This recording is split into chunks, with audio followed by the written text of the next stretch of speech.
Hello, আসসালামু আলাইকুম। সবাইকে স্বাগতম জানাই সাইন্স ল্যাবের পক্ষ থেকে। আবারও তোমাদের মাঝে চলে আসলাম একটা নতুন পর্ব নিয়ে। আমরা দশম অধ্যায় শুরু করছিলাম। দশম অধ্যায়ে আমরা ৪র্থ নম্বর পর্বে যেটা শিখবো সেটা হচ্ছে কুলম্ব সূত্রের সিকিউ। এই কুলম্ব সূত্রের সিকিউ অর্থাৎ যেগুলো সৃজনশীলের জন্য কোশ্চেন করতে পারে কুলম্ব সূত্র রিলেটেড, সেগুলোর মধ্যে সাধারণত 4 ধরনের ম্যাথ আসে। সেই 4টা টাইপের ম্যাথ আমি আজকে দেখাবো। সেই 4টা টাইপ কি কি ভাবে হতে পারে সেই 4টা টাইপের ম্যাথ শুরু করব। চলো আমরা দেরি না করে শুরু করে দেই। তাহলে কুলম্ব সূত্রের সিকিউ করার জন্য কয়েকটা টাইপ মনে রাখতে হবে। আমরা জানি যে কুলম্ব সূত্রের জন্য দুটা চার্জ থাকে, যে একটা মনে করো Q1 আর একটা হচ্ছে Q2। এর একটা মধ্যবর্তী দূরত্ব দেয়। এখন এই যে এই দুটা চার্জের 4 ধরনের কোশ্চেন আমাদের করে থাকে, সেজন্য আগে টেকনিকটা মনে রাখ। টাইপ নাম্বার 1, আমাদের 1 নাম্বার টাইপে যেটা করতে পারে সেটা হচ্ছে যে আমাদের বললো যে দুইটি চাঁদের মধ্যবিন্দুতে দুইটি চার্জের মধ্যবিন্দুতে একটি চার্জ স্থাপন করলে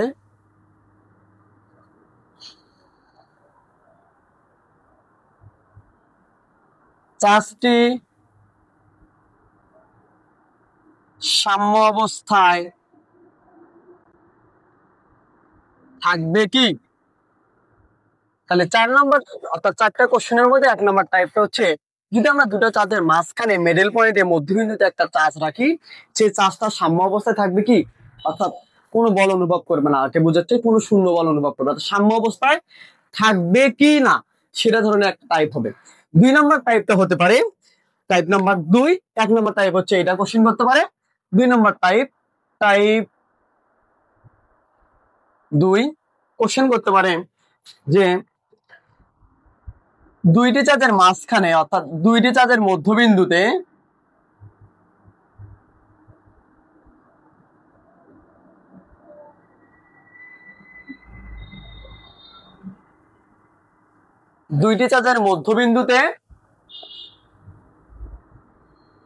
একটি চার্জ স্থাপন করলে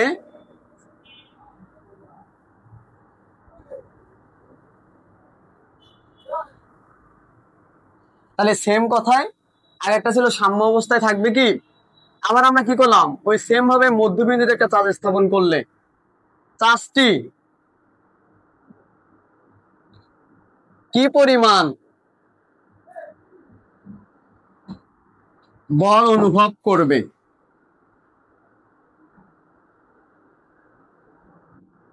এখানে 3টা কোশ্চেন হতে পারে যে দুটো চার্জের মাঝখানে মিডল পয়েন্টে একটা চার্জ রাখলাম, এই যে চার্জটা রাখছি সেই চার্জটা কি পরিমাণের বল অনুভব করবে। এটা বলতে পারে যে মাঝখানে যে চার্জটা রাখছে প্রথম চার্জটি কি পরিমাণ বল অনুভব করবে। আবার এটাও বলতে পারে যে দ্বিতীয় চার্জটি কিরূপ বল অনুভব করতে পারে। আমরা এই যে যখন 2 নম্বর টাইপ করবো তখন আমি সবগুলো রেখে দেবো। তাহলে 2 নম্বর টাইপ ছিল দুটি চার্জের মধ্যবিন্দুতে একটা চার্জ রাখবো, যে চার্জটা রাখবো সেই চার্জটা কি পরিমাণের বল অনুভব করবে। এটাও হতে পারে যে ওই চার্জটা রাখার কারণে প্রথম যে চার্জটা ছিল এটা কি পরিমাণে বল অনুভব করবে, বা দ্বিতীয় চার্জটা কি পরিমাণে বল অনুভব করবে। এটা হচ্ছে টাইপ নাম্বার 2 সিকিউ এর জন্য। এরপরে আমরা 3 নম্বর টাইপে চলে যাব, টাইপ নাম্বার 3। টাইপ তাহলে টাইপ 3টা খুবই গুরুত্বপূর্ণ হয়, এটা সবচেয়ে বেশি আসে, ভেরি ভেরি ইম্পর্টেন্ট। এখন দুইটি চাঁদের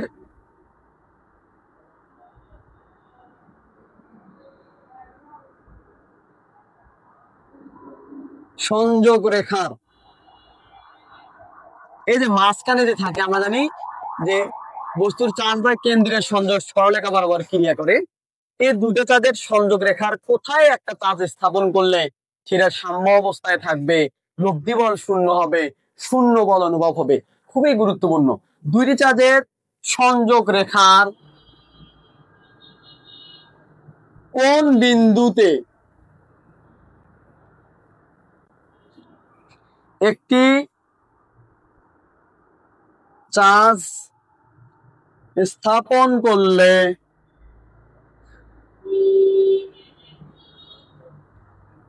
চার্জটি লব্ধি বল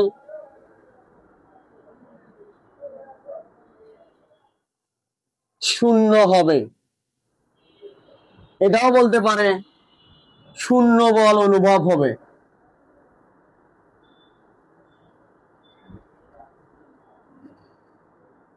এটাও বলতে পারে যে কি হবে, সাম্য অবস্থায় থাকবে।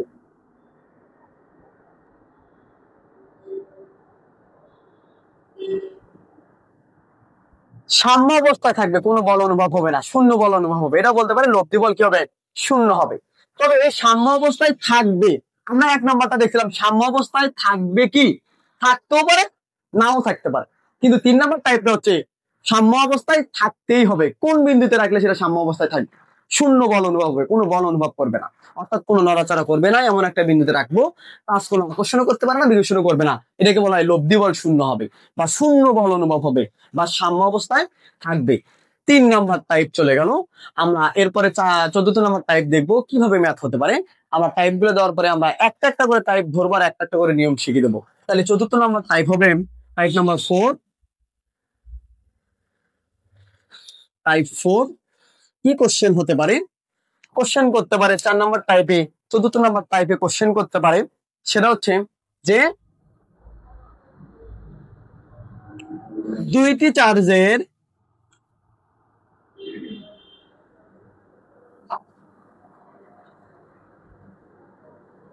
মধ্যে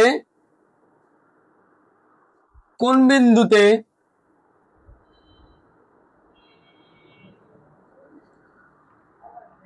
বিন্দুতে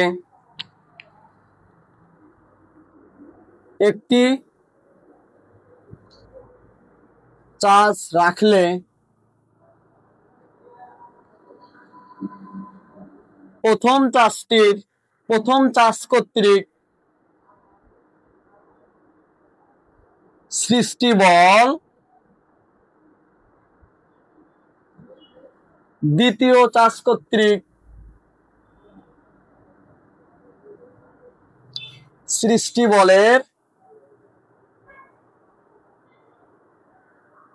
2 গুণ বা 3 গুণ এরকম ব্যাস গুণ হবে।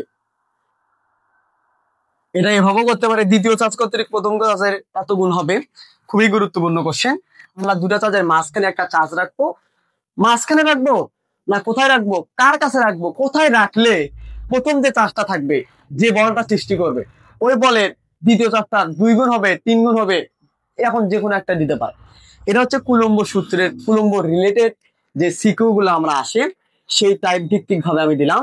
এই 4টা টাইপের অঙ্ক যদি আমরা করি, কুলম্ব সূত্রের যে কোনো ম্যাথ দেখ আমরা অনায়াসেই করতে পারবো যদি আমরা নিয়ম মনে রাখতে পারি। তাহলে 1 নাম্বার টাইপের কোশ্চেনটা হতে পারে যে কুলম্ব সূত্রে দুটা চার্জ থাকে, এই দুটা চার্জের মধ্যবর্তী একটা দূরত্ব থাকে, এই দূরত্বের যদি কোনো মাঝখানে একটা চার্জ স্থাপন করি, সে চার্জটা যে সাম্য অবস্থায় থাকবে, সাম্য অবস্থায় থাকবে কিনা সেটা নির্ণয় করতে হবে। এটা একটা টাইপের কোশ্চেন। 2 নম্বর টাইপ হচ্ছে যে দুটো চার্জের মধ্যবিন্দুতে একটা চার্জ স্থাপন করলে চার্জটি কি পরিমাণ বল অনুভব করবে।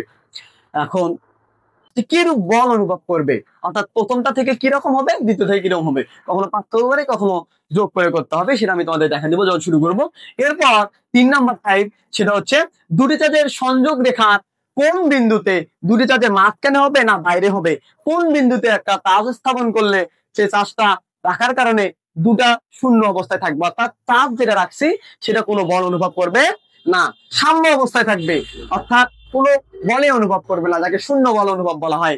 এরপর 4 নম্বর টাইপ যেটা হতে পারে সেটা হচ্ছে দুটি চার্জের মধ্যবিন্দুতে কোনো বিন্দুতে যদি একটা চার্জ রাখা হয়, অর্থাৎ মধ্যবিন্দু না মধ্যে কোনো যদি একটা চার্জ রাখা হয়, দুটো চার্জের মাঝখানে কোনো এক বিন্দুতে অর্থাৎ এর ভেতরে কোনো এক বিন্দু যদি একটা চার্জ রাখি, সেই চার্জটা কারণে প্রথম যে চার্জটা আছে সেই চার্জটা কর্তৃক দ্বিতীয় চার্জের 2 গুণ হতে পারে, 3 গুণ হতে পারে, 4 গুণ হতে পারে, কোনো একটা যে কোনো গুণ হতে পারে। এই রিলেটেড সংক্রান্ত একটা ম্যাথ হবে। তাহলে আমরা দেরি না করে শুরু করে দেই টাইপ নাম্বার 1। কিভাবে টাইপ নাম্বার 1 আমরা ম্যাথ করব, চলো টাইপ নাম্বার 1 এর জন্য আমরা ম্যাথ করি। তার আগে একটু বেসিক নিতে হবে, সেটা হচ্ছে যে আমরা কিভাবে বুঝবো সাম্য অবস্থায় থাকবে কিনা। এর জন্য আমাকে কোশ্চেনে যে কোনো একটা সুন্দরভাবে কোশ্চেনের মান দেওয়া থাকবে। টাইপ নাম্বার 1 এর জন্য আমাদের যে টাইপটা ছিল সেটা হচ্ছে যে দুটি চার্জের মধ্যবিন্দুতে মাঝখানে মিডল পয়েন্টে যদি একটা চার্জ স্থাপন করি, তাহলে ওই চার্জটি সাম্য অবস্থায় থাকবে কিনা সেটা নির্ণয় করতে হবে। এই যে 1 নম্বর টাইপের ম্যাথ আমরা কিভাবে সমাধান করব? তাহলে সাপোজ একটা কোশ্চেন আমাদের দেওয়া আছে, মনে করো সিকিউ একটা দিলাম। সেটা কি, যে এখানে একটা মনে করো চার্জ আছে, এটা ধরলাম আমি কিউ ওয়ান চার্জ ধরলাম। আর এখানে একটা চার্জ আছে, এটা ধরলাম আমি কিউ টু। তাহলে কিউ ওয়ান পরিমাণের একটা চার্জ, কিউ টু পরিমাণের একটা চার্জ হবে। এই কিউ ওয়ান এর একটা মান দিলাম। সাপোজ কিউ ওয়ান এর মানটা হচ্ছে যে 120 coulomb plus 120 coulomb charge. Q two charge হতে পারে অনেক মান, আমি দিলাম 60 কুলম্ব, মাইনাস 60 কুলম্ব দিলাম, একটা প্লাস একটা মাইনাস দিলাম। আর এই যে মিডল পয়েন্ট, এখান থেকে শুরু করে এর কেন্দ্র থেকে এর যে কেন্দ্রটা আছে, এই কেন্দ্র থেকে এই কেন্দ্রের যে দূরত্বটা আছে, এই দূরত্বটা দিলাম আমি মনে করো যে 12 মিটার, অর্থাৎ 12 মিটার। তাহলে একটা কোশ্চেন দিছে যে কিউ ওয়ান কিউ টু দুটো চার্জ, একটা 120 কুলম্ব চার্জ, একটা হচ্ছে -60 কুলম্ব, এটা প্লাসও থাকতে পারে মাইনাসও থাকতে পারে, দুটো মাইনাস থাকতে পারে, সমস্যা নাই। এখন আমাদের যে কোশ্চেনটা হবে, আমাদের এরকম সিকিউ এর জন্য সিকিউ 1 আমি দেই, যেহেতু টাইপ 1 সিকিউ 1ও দেই। সেটা হচ্ছে গ নম্বরে আমাকে কোশ্চেন করবে। গ নম্বরের কোশ্চেনটা কি হবে দেখো, গ নম্বরে আমাকে কোশ্চেন করবে যে এই যে চার্জ দুটো আছে না, এই চার্জ দ্বয়ের মধ্যে ক্রিয়াশীল বল নির্ণয় করো। চার্জ দ্বয়ের মধ্যে ক্রিয়াশীল বল নির্ণয় করো।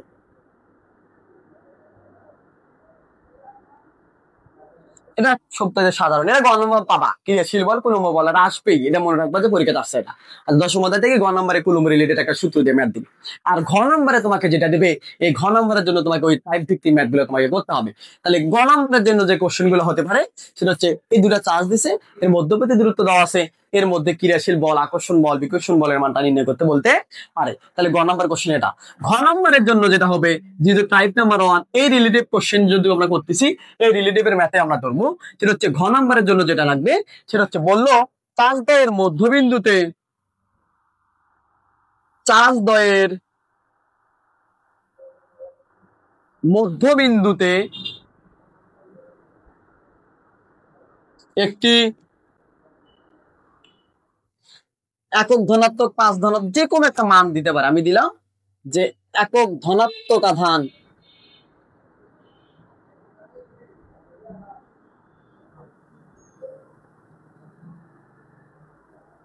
চার্জ স্থাপন করলে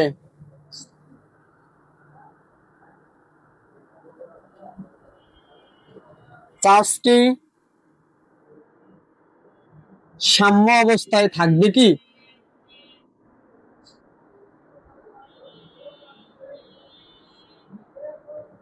চার্জটি সাম্য অবস্থায় থাকবে কি? এই টাইপ নাম্বার 1 এর কোশ্চেনটা করছে। তাহলে আমার একটা সিকিউ দেখলাম, সিকিউ নাম্বার 1 বলছে 120 কুলম্ব, মধ্যবর্তী দূরত্ব 12, আর এটা ছিল -60 কুলম্ব। ঘ নম্বর কোশ্চেন হচ্ছে তার দ্বয়ের মধ্যবর্তী ক্রিয়াশীল বল। ঘ নম্বর কোশ্চেন হচ্ছে, চলো আমরা ঘ নম্বর কোশ্চেনটা সমাধান করতে খুব কম সময়। তাহলে দেখো আমি এর আগেও করাছি, সেজন্য খুব কম সময় করবো। চার্জের মধ্যবর্তী ক্রিয়াশীল বল বললেই আমরা জানি যে F সমান সমান K into q one q two divided by d square বা আর স্কোয়ার। এখানে কে এর মানটা দেওয়া আছে 9 গুণন 10⁹9 গুণন কিউ1 এর মান কত, কিউ1 এর মান ধরো 120, আর কিউ2 এর মান দেওয়া আছে কত, -60। তাহলে আমাদের মধ্যবর্তী দূরত্ব দেওয়া আছে 12, 12 এর উপরে স্কোয়ার। তাহলে আমরা ক্যালকুলেশন করলে যে মানটা পাবো সেটা হবে অবশ্যই নিউটন এককে, আর এটা হবে মাইনাস মান। আমি তোমাদের বলছি, কখনো যদি মাইনাস বের হয় তাহলে এটা হবে কি, আকর্ষণ ধর্মী বল। যখন আকর্ষণ ধর্মী বলটা লিখবো, তখন এই মাইনাস চিহ্নটা আর দিব না। তোমার এই যে অ্যান্সারটা বের হবে, অ্যান্সার বের করে কমেন্ট করবে। এর পরবর্তী টপিকে আমরা চলে যাবো, আসল যে টপিকটা শুরু করছিলাম, টাইপ নাম্বার 1, চার্জ দ্বয়ের মধ্যবিন্দুতে একটি চার্জ একক ধনাত্মক চার্জ স্থাপন করলে চার্জটি সাম্য অবস্থায় থাকবে কিনা, কিভাবে অঙ্কটা করব। চলো তাহলে এটা তোমরা অবশ্যই অ্যান্সার করবা বাসায়, আচ্ছা করে কমেন্ট করবা, আমি মিশিয়ে দিলাম পরবর্তী টপিক। তাহলে গ নম্বর চলে গেল। কোশ্চেনটা হচ্ছে কিভাবে আমরা অ্যান্সার করব। কোশ্চেন কি ছিল, চার্জ দ্বয়ের মধ্যবিন্দুতে একটি একক ধনাত্মক আধান স্থাপন করলে। তাহলে এটা কি রকম হবে, মনে করো এখানে একটা চার্জ ছিল, এর চার্জটা ছিল কত, 120 কুলম্ব। আবার এখান থেকে এখানে একটা চার্জ ছিল, এটা হচ্ছে -60 কুলম্ব। এর মধ্যবর্তী দূরত্ব ছিল 12 মিটার। মধ্যবর্তী দূরত্ব ছিল 12 মিটার। এই যে এখান থেকে শুরু করিয়া এখানে যে দূরত্বটা ছিল, এটা হচ্ছে 12 মিটার। এর মাঝখানে একক ধনাত্মক আধান রাখছি, একক ধনাত্মক, অর্থাৎ এর মধ্যবিন্দুতে একটা 1 কুলম্ব প্লাস 1 কুলম্ব চার্জ স্থাপন করছি, তাহলে এই যে চার্জটা রাখলাম সেটা কি সাম্য অবস্থায় থাকবে, সেটা কি সাম্য অবস্থায় থাকবে কিনা সেটা নির্ণয় করতে হবে। তাহলে দেখো এখানে যদি চার্জ রাখি তাহলে মাঝখানে বলছে, তাহলে এটা 12, তাহলে এটা হবে 6, এটা হবে 6, তাহলে এটাও 6 মিটার, এটাও 6 মিটার। তাহলে এই যে এখান থেকে এটা 6, আবার এই যে এখান থেকে এটা 6 মিটার, তাহলে আমি ধরলাম এটা এ, আবার এটা ধরলাম বি, সাপোজ আমি ধরলাম এটা সি। অর্থাৎ এ কুলম্বের একটা চার্জ আছে, বি কুলম্বের একটা চার্জ আছে, অর্থাৎ বি তে একটা চার্জ, এতে একটা চার্জ, আর সি তে ওই 1 কুলম্ব চার্জ স্থাপন করছে। তাহলে এসির জন্য একটা বল অনুভব হবে, আবার বিসির জন্য একটা বল অনুভব হবে। এই যে এটার বল যেটা হবে, এটার বল যেটা হবে, সেটা যদি পরস্পর সমান হয় তাহলে বস্তুটা অর্থাৎ চার্জটা সাম্য অবস্থায় থাকবে, আর যদি সমান না হয় তাহলে চার্জটি সাম্য অবস্থায় থাকবে না। তাহলে দেখো, তাহলে এসির জন্য আমি ধরলাম, মনে করো এই যে এটার জন্য ধরলাম F1 বল, আর এই যে এই পাশে যেটা আছে সেটা ধরলাম আমি F2 বল। আমরা এই কুলম্ব সূত্র দিয়ে F1 এর বলটা বের করব, F2 বলটা বের করব। যদি দুটার বল সমান হয় তাহলে এটা হবে হচ্ছে সাম্য অবস্থায় থাকবে, আর যদি সমান না হয় সাম্য অবস্থায় থাকবে না। তাহলে দেখো এসি এর জন্য বল F1 সমান সমান K into Q1 Q2 divided by D square. তাহলে এই যে এসির জন্য আমরা বের করবো, যেহেতু জায়গা হবে না আমি উপরে লিখলেই উপরে আমি দিতে পারবো। তাহলে আমাদের কোশ্চেনটা রাখি দেই, আমরা অর্জন করছি চার্জ দ্বয়ের মধ্যবিন্দুতে, আমি এখানে না রেখে আমি উপরে করি। তাহলে এই যে দেখো F1 এর মানটা বের করবো, অর্থাৎ এই যে এ থেকে সির মধ্যে যে একটা ক্রিয়াশীল বল হবে সে বলের মানটা বের করবো। তাহলে এসি এর জন্য বল, অর্থাৎ প্রথম অংশের জন্য বল বের করব। তাহলে কি হবে, F1 F1 সমান সমান কি, ওই যে K into Q1 Q2 divided by D square. Q1 এর মান কত, যেহেতু এ ছিল, এতে কত ছিল 120 কুলম্ব প্লাস 120 কুলম্ব, আর Q2 টা কত হবে, Q2 হবে সি বিন্দু দেয় কত 1 কুলম্ব প্লাস 1 কুলম্ব, আর মধ্যবর্তী দূরত্ব কত দেওয়া আছে অর্ধেক, তাহলে 6 হবে, ডি এর মান হবে অর্ধেক 6 মিটার। তাহলে আমরা একটা মান বের করব। তাহলে কি এর মান জানি 9 গুণন 10 টু দি পাওয়ার 9, কোন মাধ্যম নাই মানে বায়ু মাধ্যমেই ধরতে হবে। আর এটা হচ্ছে 120 গুণন আর হচ্ছে কত 1 ডিভাইডেড বাই কত, ডিভাইডেড হচ্ছে 6 এর উপর স্কয়ার, একটা মান বের হবে। দেখি মান কত বের হয়, সেটা হচ্ছে 9 গুণন 10 to the power 9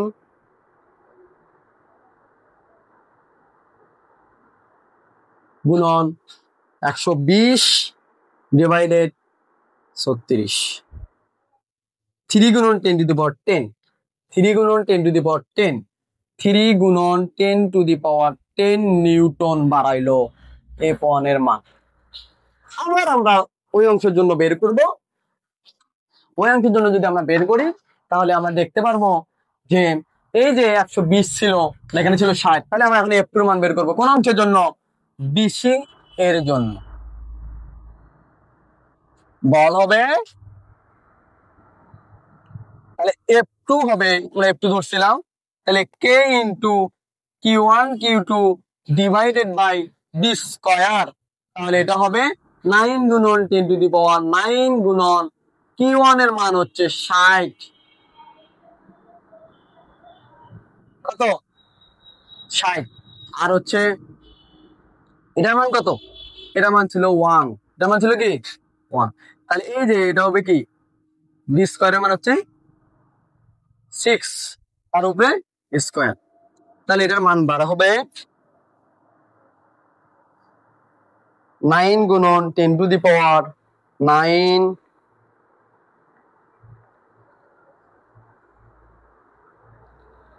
minus, minus হবে না, গুণন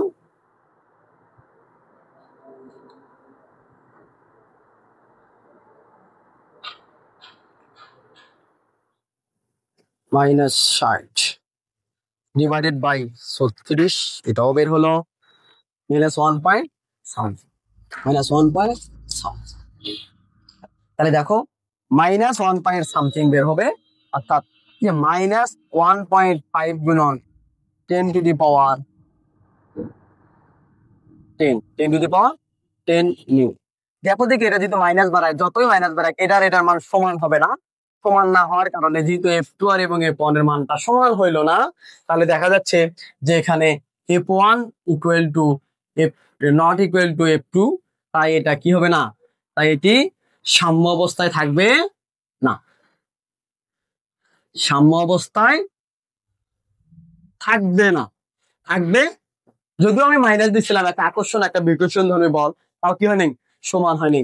যদি দুটা যোগ করে শূন্য হতো তাও মানতাম, কিন্তু কি নয়, আকর্ষণ বিকর্ষণ প্লাস মাইনাস বার হওয়ার পরও কি হয়, সমান হয়নি, সে কারণে এটা কি থাকবে না, সাম্য অবস্থায় থাকবে না। এটা ছিল আমাদের কুলম্ব রিলেটেড এক টাইপ করার জন্য ম্যাথ। আমরা 2 নম্বর টাইপের ম্যাথ জন্য তৈরি হবো।